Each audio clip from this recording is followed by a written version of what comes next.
Hello everyone. So hopefully yesterday you found the streetcar PowerPoint really useful. So what I thought I'd do is basically an NEA version of that. So this is going to talk through any misconceptions that people have been emailing me about or asking me questions on, showing what you needed to have done before and also the next step. So this is basically what we're going to be doing. So we're going to have a look at the mark scheme because obviously it's really useful to know what you need to be trying to hit. You need to also know, obviously, what you should have already done by this point. So if you've not yet found your texts, then obviously that's a bit of a problem. So that's something that we're going to talk through as well. Then we're going to have a think about, right, we've done that. What are we going to do now? What each section of the NEA should include. So we've already talked before about how it's broken down into individual components. So we're going to talk through again what those components are and then kind of what we're expecting in the future. So just looking forward a little bit so you know what's coming as well as obviously what you should have already done. All right. So what I've tried to do is break it down a bit like last time, have a think about what are we getting marked on and also a couple of little things for you to be having a look through as well. So we're getting marked on AO1, AO2, AO3 and AO4. I've also put the marks on there as well. This is just a brief overview. So we already know that AO1 is all about concepts and methods. So it's about terminology. AO1 also for this includes theories, like streetcar does as well. So there's quite a lot of parallels, which is kind of why we've decided to organise a course like this as well. But also it covers this kind of coherent written expression. So making sure that it actually makes sense for what you're saying. AO2, so AO1 is worth 50 marks, as is AO2, which is all about how meaning is shaped in the text. So again, if we're looking back to Streetcar, what has Williams done and kind of why has he done it? What were the meanings behind it? So looking at individual words and patterns and thinking, what is the effect that this has and why has it been put together? AO3 and AO4 are both worth 10 marks. AO3, again, as we know from Paris and from Streetcar, is all about the context. So it's understanding that the context that it was written in is important for the content that has been written. So, for example, one student did The Hate You Give this year, and she was looking at Angie Thomas wrote it around the time where there was a lot of police shootings in America. Now, she might have chosen to write something different if she hadn't have been seeing that in the news and in her community. So you've got to consider both the historical and the social context, but also the GAMP as well. So we're looking at GAMP. So it's about a range of significant context elements. And then finally, AO4, that's basically comparison, but it's thinking about why have these texts, why have you pulled them together to begin with, and how have they helped kind of, the word is illuminate each other. So how has your understanding of one been influenced by reading the other? So that's why we've got a literary text and a non-literary text. Is the idea is you're supposed to compare maybe something, if you're looking at a memoir, so something that's happened in real life and comparing it to something fictional and how they influence each other. All right, so I've broken it down looking at levels 4 and 5 because obviously what I would be doing now is just looking on page 4, highlight the keywords in each grade boundary. So look at level 5 and level 4 into level 3 as well. We don't want to be anywhere near the bottom of level 3 ideally if we can avoid it.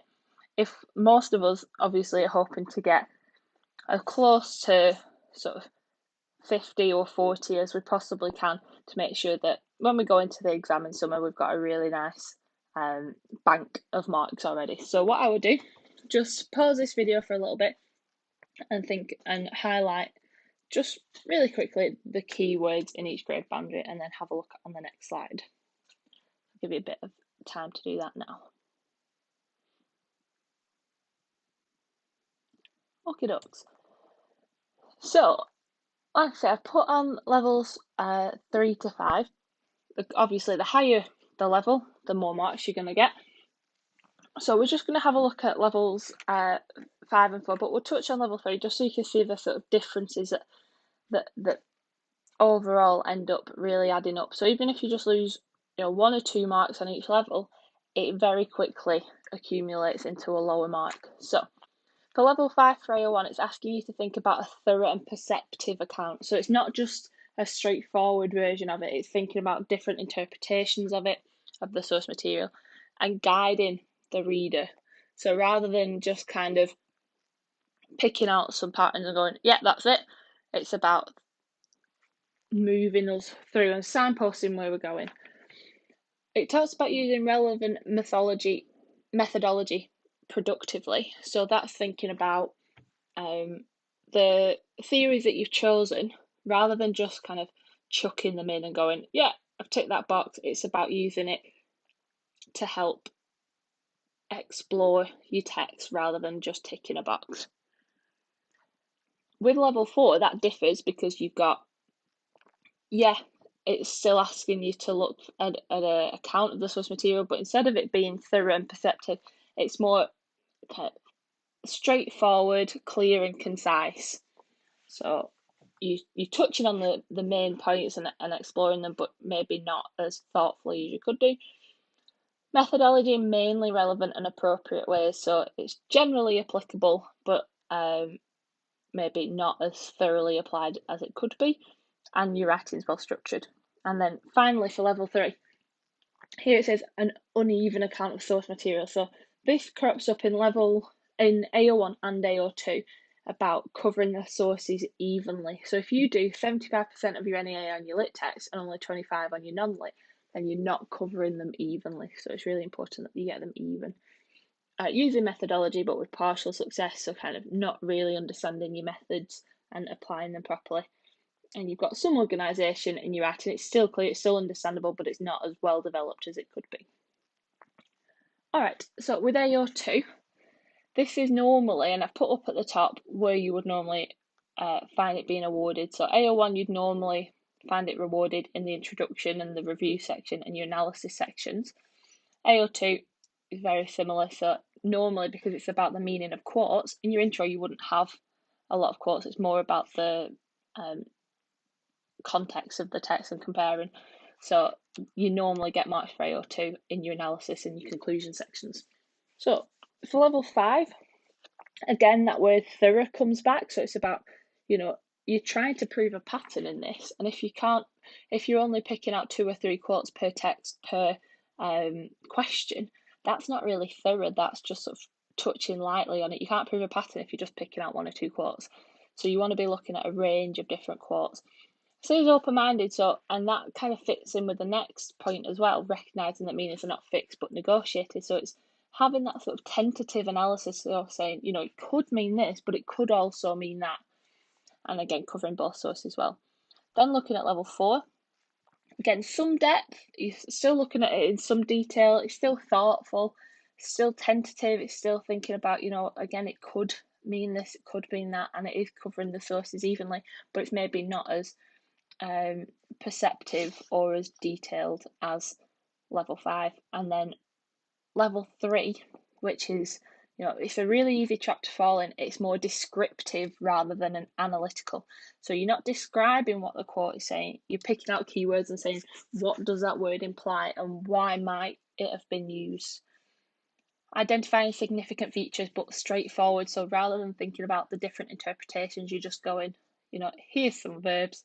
It suggests that there's panicking or whatever. So it's making sure you're thinking carefully about the interpretation, and again, cover sources unevenly. So if you're not carefully thinking about both sources, then that you will get marked down on it.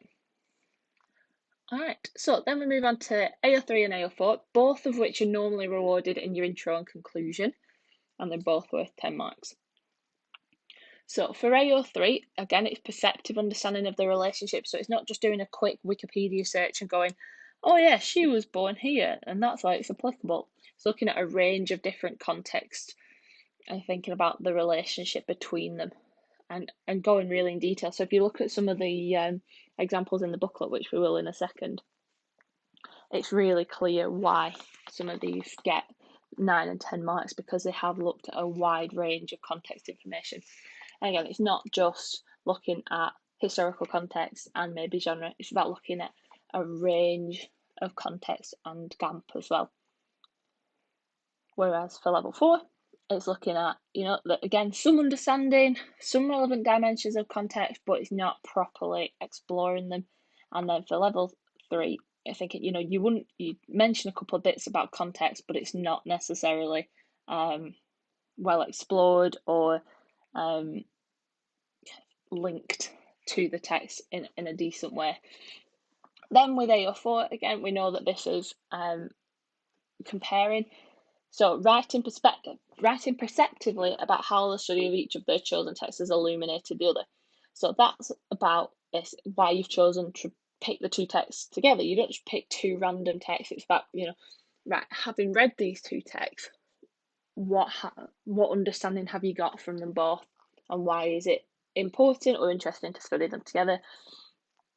And then for your conclusion, it asks you to conclude by critiquing and reflecting on the rationale for your comparison. So in your introduction and your aim section, you're thinking about why have you chosen to compare them together, and then in your conclusion, it's asking you to come back and reflect on the fact that you've chosen those to go together.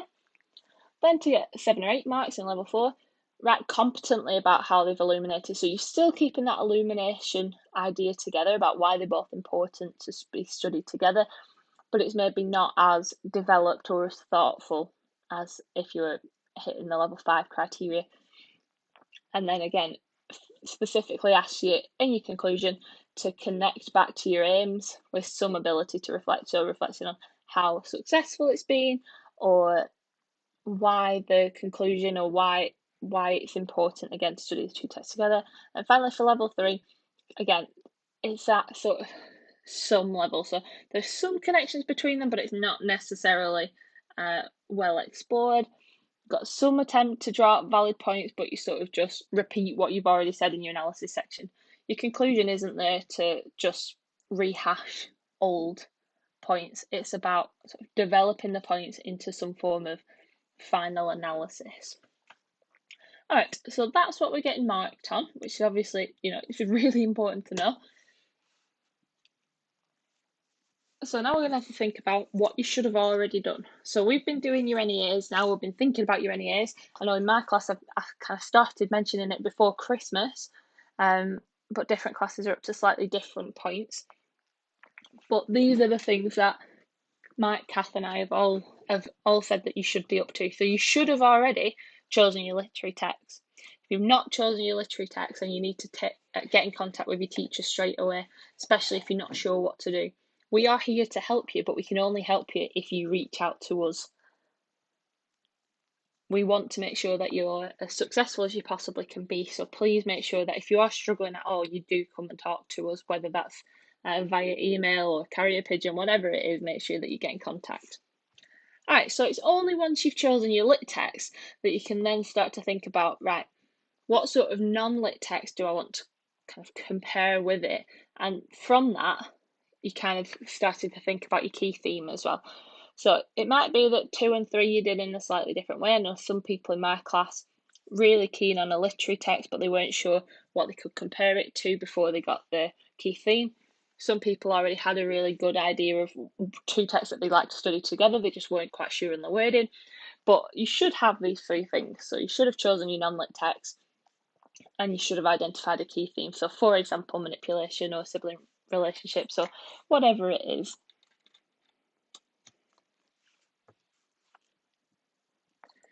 Ideally, you should have written it up as a question. So the vast majority of students should have contacted your teacher telling us what your question is. So for example, it should read something like this: an investigation into the presentation of manipulation in text A by author and text B by author. So it should look something like that. Obviously, you put in a different word instead of manipulation, you'd put in the author and the text's name. But other than that, that's what it should look like. And that will give you a really good idea as to, obviously, what you're supposed to be doing and what you're supposed to be studying. What you need to have been doing as well is starting to identify the extracts that you're going to take from each. So, for example, I know some of my students are reading books that are 300, 400 pages long. You can't analyse a whole book. It's not feasible. So what you need to make sure that you're doing is identifying a few key sections, so from each text, that you think best represent your theme. So if we're taking manipulation as the example, you need to find parts of the text that you think are the most manipulative. Ideally, these should be at least a page long from each section. You don't want to be picking out individual quotes. That's not really helpful because it's not showing the overall conversation, or it's not showing the overall description. If you feel like it's getting a bit piecemeal like that, then maybe you want to start to consider whether you've picked the best theme. But you want at least, I've said to my students over the last few years, you probably want, especially for your lit text, you want at least 6 pages photocopied from your lit text, because that's not really a lot. When you think about how big a page in a book is, it's not massive. So ideally you want 6 double-sided sheets. So when I say double-sided, I mean open the book and you got 2 pages there. So you want 12 minimum, really. Otherwise you can't prove that there's a pattern throughout the text. Depending on your non-lit text depends on how big the extracts are. Some people do a speech. So I mentioned the Hate You Give one a little bit earlier. She compared that to Martin Luther King's I Had a Dream speech. She just used the whole speech for that. So even though it was only, 2 or 3 pages long, that's more than enough. What you don't want to be doing is picking a non-lit text that's half a page. That's not going to be enough. You need to make sure you've got enough to compare. So ideally, minimum 2 or 3 sides of A4. If it's getting into being a conversation or a script, and again the words are slightly more spaced out on the page, again you might want to consider making it a little bit longer. Or alternatively, you could choose more than one non-lit text. So there's an example in the booklet for Purple Hibiscus, and she compares that with 3 different texts. So that could be something you want to have a look at. I'm not saying that's what you need to do, but you need to make sure you've got enough non-lit text to actually compare. And then finally, what you should be doing now is highlighting key patterns in the extracts to check that you can compare them. So when it comes to writing up your analysis section for your NEA, you're comparing patterns and semantic fields. So you need to make sure that both texts have a pattern or a semantic field of the same thing to be able to compare. So you need to make sure that if you're going to say, look at sentence moods and modal verbs, you need to make sure that there are modal verbs in both of them. So you should be highlighting key patterns in the extract to check that you can compare them. If you are struggling to find things that they have in common, then you might want to start to consider whether it's the right theme for the text or whether it's the right extracts that you've chosen. Maybe start to have a look at different extracts. They don't have to be saying the same thing. So if you're looking at the presentation of sibling relationships, they don't both have to be positive or negative relationships. You could have one text that's showing an overwhelmingly loving and conventional sibling relationship, and another text that is a sibling relationship that's broken down. You just need to make sure that you're picking the key patterns that you think best show this and you can best compare it. So that's why it's worth highlighting key patterns in the extracts to make sure that you've got something that you can talk about. As with everything, if you've got any questions on this, please make sure you're writing them down and then you can send them to me at the end. And I'll get back to you as fast as I can. So now we've gone through what you should be doing, now you need to think about, right, what are we going to do next? Excuse me.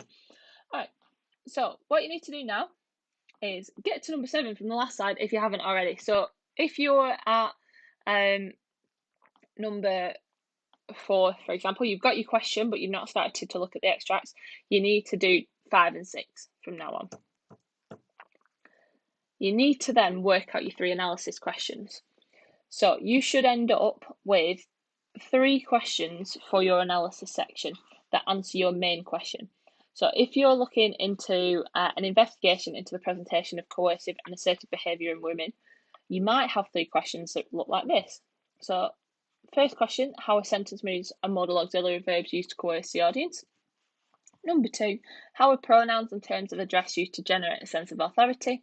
And number 3, how a rhetorical device is used to assert power over others. So within these 3 questions, they are all answering how women are coercing and asserting their ideas and attitudes over other people, but it's looking at 3 different ways that they do that. So this just helps to make sure that you're covering a range of terms.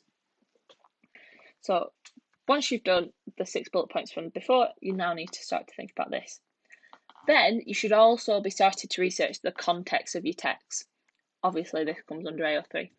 So you want to be looking out for GAMP information. Most of it you can work it out yourself, so you should be able to work out, what genre it is, what purpose it is. If you're not sure about the audience, maybe do a bit of reading around it. The same with the mode, you should be able to work it out as well. Because this starts to then think about, right, how can you compare them differently? So if one of them is a spontaneous transcript of 2 people talking and the other one is a highly crafted novel, then you're going to have differences in the language choice because of the different GAMP elements. The same with the context as well. If one was written in the 19th century and one was written last year, you're going to have differences in the attitudes towards different social factors, different historical ideas, and that kind of stuff. It's really important as you're researching this, first of all, that you don't rely heavily on Wikipedia or SparkNotes or anything that is too kind of, trying to think of the best word, that's too sort of I guess high school would be probably a good way of putting it. You want to make sure that the text that the sources that you've got are proper, either academic sources or well documented, and they're going to be right. Wikipedia does have a lot of really decent information for you to be able to get a good overview of the topic, but what you don't want to do is to end up taking just having loads of references for Wikipedia. If you can scroll down to the bottom of the page and find out where Wikipedia referenced that from, that would be better. So yeah, make sure you're writing down where you get it from, because later on you're going to have to reference stuff and it makes it way easier. You also want to be looking for any critic reviews of the text, so if they were important, so especially maybe text a long time ago or speeches, how did people respond to it? That's not, for example, Goodreads. So if someone called like Emma52 has said, oh, I really enjoyed this book, it was really good, that's not a useful critical response. What you're looking for is either newspaper articles saying about why it was an important book or important speech or whatever it is, why that sort of critical response, as opposed to just read it, it's great. All right, so those are the things that you should be getting on with now for the next couple of weeks, because once you've done all this, you can get going and writing it. Just before you do, like I said, last year we had loads of problems with people saying they've either lost it or they've not got their NEA with them because it's on a memory stick at home or the computer's broken. Obviously, to help you and to help us help you, we need to make sure that we're having regular meetings with you, but also make sure that we can meet with you when we can. So we'll have individual one-to-ones, but if you don't have your NEA with you, it's not that easy to rearrange it. Last year I had 24 students in my second year class, which meant that 24 of my frees, so 6 weeks of my frees, were completely taken up with second year NEAs. And if they didn't have it with them, it sounds a bit harsh, but I did have to say, I'm sorry, but I can't see you. There's no point seeing you. So it's really important that you're saving it regularly, ideally in the cloud, so you can access it wherever you are. Either on Office 365, which you get free with college, or on Google Docs. Either of those, you're going to be safe. It does mean that when you come into college, you're not having to worry about pen drives or not having it with you. And also, when you're editing it, you can then have 2 versions. So the active one that you're working on and the past version in case something bad happens. Make sure you keep it organised so you know which is which. Don't have 10 documents like NEA final, NEA final, final, NEA I've properly done this time, I promise. Make sure that you know which one you're working on all the time. Again, if you're not sure how to do this, email us. We would rather tell you now how to do it than in 6 months' time when you've lost it all. All right, so in the future, for the time being, basically what we want you to do is to focus on your introduction, researching your theories, and planning your analysis points. What I'm going to do is basically go through what each section entails so you know what it's supposed to look like in the end. But before we do that, the week after, so the 5th of June, we want you to have an intro, an attempt at a review section, and one analysis point as well. So that means that you've got just under a month now to have a go at writing it up, and it's really important that you are organised in doing this. Don't try and do it over half term because you will kill yourself doing it. It's something that needs to evolve over time, so make sure you're doing little but often. Alright, so what should your NEA look like? So you should have an introduction, which includes your aim section, and that should be about 750 words. Your review should be about 300 words. Your analysis is 1,500 words. Remember, your analysis has 2 or 3 questions, sub-questions under it, and then your conclusion, which is about 400 words. So altogether, between 2,500 and 3,000 words. No more, no less. In the past, we have docked marks for people who have gone way over because it's not fair. The bottom level is 2,500, but bearing in mind people will be writing 3,000, sorry. So if you're only bringing it with 2,500 words, you are giving yourself a disadvantage. So you want to try and get as close to 3,000 as you possibly can. Remember, it's an ongoing process. It's not going to be right first time. You're not going to write your intro and be like, right, smash it, done it. You know, brush your hands, walk away. It does evolve over time. And if you try and make it right, you'll drive yourself mad. The important thing is you just keep having a go, keep refining it. As I said, we normally have 3 meetings with you about your NEA. So if it's not right the first time, that's fine. We'll meet, we'll talk through what needs to be improved, and then you'll go away and you'll improve it. It's an ongoing process. All right, so your intro and aims, like I said, 750 words-ish. This is what I would do. I'd start off by defining the theme that you've chosen. So what does it mean? Why is it significant? You could get a definition from dictionary.com or something like that. It just means that you are clear and the examiner is clear with what you mean by your main theme. So for example, what does manipulation mean? Then what you want to do is, new paragraph, connect the theme to your lit choice. So don't just give us a plot summary. What you want to do is say, like with manipulation, how is manipulation important in your play or in your novel? Explain why you chose the extracts from the novel that you have. So why have you chosen that part from Act 1, Scene 2, Act 4, Scene 7, and then try and link that then to context. So when was it written? Why was the text written? How does it impact on the theme that you've chosen? Again, that's bringing in that AO3, giving us a bit more context on the text themselves. Then all you do is just repeat that for your non-lit. So hopefully that should be pretty clear. So you're not repeating the define the theme you've chosen. You've done that, that's the first paragraph. You're repeating those 3 for your non-lit text. So if you have a look at page 40 in your NEA booklet, there is an example introduction, which is that purple hibiscus one I was talking about before.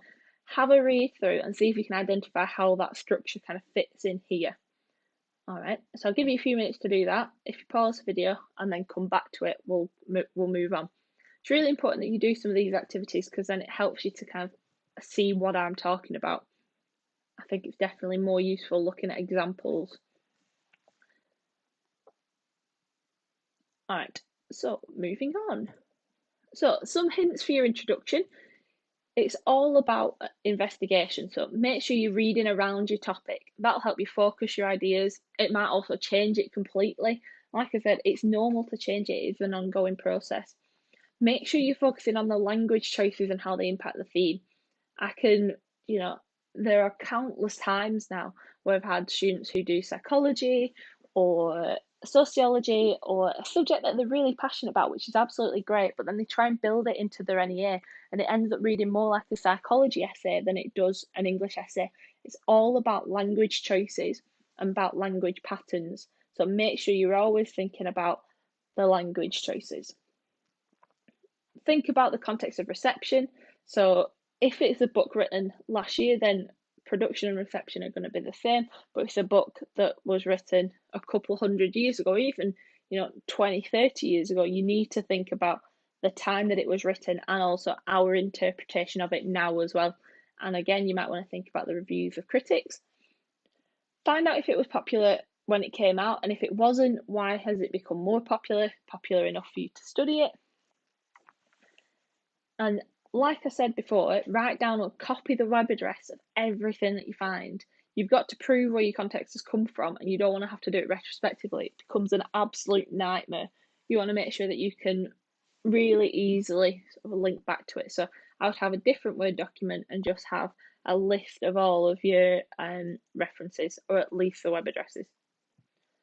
Alright, so once you've done your introduction, you just have another mini section, which is your aims. And it's not necessarily called aims in it. It's not like another separate heading, but it does need to be at the end of your intro. And your aims are basically your hypothesis. So given that one text is non-literary and one is literary, the context of both is probably different. What do you expect the linguistic similarities and differences to be? So the fact that, like we said before, one is spontaneous and one is crafted.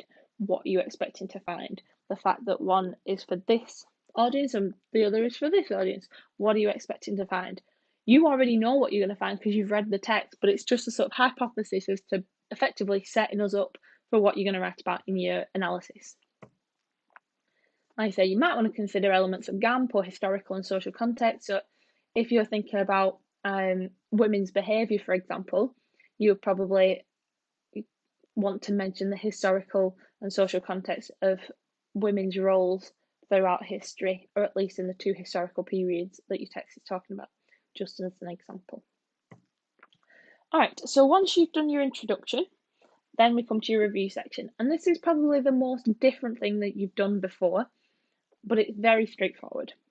So it's basically an explanation of what your theories are before you go on to apply them in your analysis. So just as a kind of overview, because I know that we've not really touched on these before. So theories are basically, theorists, are people who investigate language, are called language theorists, and they pose different ideas, so theories, explaining how we communicate and construct language. So we've mentioned some before in class. So I've talked about Lakoff and how she talks about men and women's language and how it's different. Women tend to hedge a bit more than men do. They tend to use tag questions more, sort of, that was tasty, wasn't it? As opposed to, a man saying, that was tasty. I'm not saying that that's all men, but these are her kind of findings from when she'd done studies. And effectively, what you're doing, like you would do in psychology or sociology, you look at different theories and you try to apply it to your text. So if you have a look at page 35 in your NEA booklet, there's an example of a review section, which again is a really clearly explained. Basically, you're not applying your theories, you're not saying how it applies to your text. All you're doing is telling us what are your theories, basically. So this is what this theorist has said. You can quote your theories from other places. So if you look on page 35, you've got bits in italics. They're quoted from other places. You can do that. You just don't want to quote everything. You might want to paraphrase some of it. So examples of where you can find theories are on pages 22 to 25 in your NEA booklet. And there's a brief description of what each theorist, each text includes. So if you know that you're looking at manipulation, you might want to have a think about, which ones sound like the manipulation. Some people might be looking at the language of war. Perfect. There's theorists that talk about the language of war or the language of power or whatever it is. There's also theories in the streetcar booklet, around pages 16 to 27. There's your kind of bread and butter, so Grice, accommodation theory, things that you probably, when you look at them, again, they'll make sense, especially in the context of streetcar. Basically, the only way to find ones that work is by having a read around them. So even if you pick some that aren't particularly applicable at the minute, once you've had a go at picking them and applying them, we can then say, right, let's have a look. Is this the best one? What about this one? But it's just about having a go, basically. And like I say, the only way to find ones that work is by reading around them. This is the kind of language part of Combi. It's looking at language theories. It's the closest to the language A level. And like I said, your NEA is an investigation. Do some investigating. We're here to advise you, but we're not here to tell you what to do. It's not our job to say, you need to look at this theory, you need to look at that. It's all about having a read around it. Hopefully you've chosen English because you enjoy looking at language or analysing or thinking about language in society, and that's what this is all about. Once you've done your review section, and like I said, your review section, we're not expecting to be incredible straight away. It does take a bit of time, as with everything. We then move on to your analysis section, which is 1,500 words or thereabouts. So you should have broken your analysis down already into 2 to 3 different sub-questions. And under each sub-question, you want to have 2 paragraphs exploring your 2 texts in each sub-question. So you don't want to be comparing too much because it ends up getting really messy. So if you have a look at, we'll have a look at an example in a minute. But basically, you want to make sure that you're proving a pattern in one text and then you move on to prove the pattern in the next text. Because we're proving a pattern, we want to make sure we've got about 4 to 6 quotes, ideally for each section from each text. Because if you're just saying, they use metaphors to describe this as being a war zone and you have one metaphor, that's not a pattern. That could be a coincidence. So you're trying to prove that these are important patterns. For example, a question might be, how are modal auxiliary verbs and sentence moods used to coerce the interlocutors? So in extract 1, Abigail is shown to be asserting power over Betty by urging her to wake up in order to avoid damaging her own reputation and protect her innocent image. So that first sentence is just a really brief overview to how it's applied in the first text. So it's not telling us, it's just giving us a bit of context. Then we've got a quote.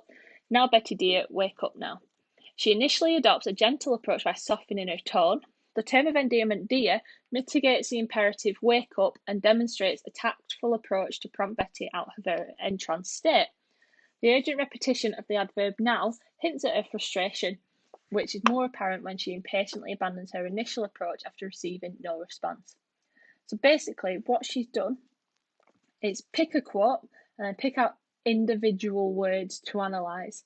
So even though the question is how are modal auxiliary verbs and sentence moods used, she's picked out other terms as well. So she's got repetition, adverb, imperative, term of endearment, tone, because she's exploring how the quote coerces the interlocutors. So like we were saying before, you get marked on AO1, you get marked on terminology. So it's really important that you're not just looking at modal auxiliary verbs and sentence moods. You're looking at a range of terms under each one as well. This is in your booklet. This is my favourite example to look at, just to show you how to really nicely kind of lay out your analysis. I think doing it this way is really clear how it's like, here's a bit of analysis, here's a bit of analysis, here's a bit of analysis. It's on page 28 in your booklet, but you've got the full one here. So what I've done is highlight all the quotes in yellow and also the individual words that are picked out as well. I've highlighted the terms in blue, the links to theories in green. So when you've outlined your theories in your review section, you then apply those theories to your analysis section. So where it says, a Barr and Atkins courtroom investigation findings where social status determines the power of an individual is similar to Abigail's insistence on making her pure reputation to ensure she has power. And then it goes on to explain how she does that down here. So it's really nicely explained as well. And you've also got a little bit of context as well. But the vast majority of it, like we said at the beginning, is AO1 and AO2. So it's patterns, and quotes, and theories, and then looking at the meaning behind them. So I would really encourage you to have a full read of that one on page 28 and 29. it really nicely, clearly shows you how to kind of structure them. All right, and then basically after that, you repeat for your second text. So you're not trying to compare all the way through because that gets messy. It should be balanced, so you need to write a similar amount for each text. Between the two paragraphs, you might want a sentence that's comparative, but there's no need for major comparisons here. Like I said, it can make your analysis really confusing. So try and keep them separate. If you want a little quote or a little kind of sentence just saying, like Abigail in this section, Katie Hopkins does this, that's fine, but don't try and do too much comparison because it does end up getting confusing. And finally, you have your conclusion. And basically, you don't need to worry about your conclusion yet, as it will change as your NEA evolves, and obviously with input from us. The reason why we don't want you to focus on your conclusion at the minute is your conclusion draws everything together, and it might be that as you draw stuff together, it changes once you talk to us and things like that. So your conclusion we won't think about until after summer, basically.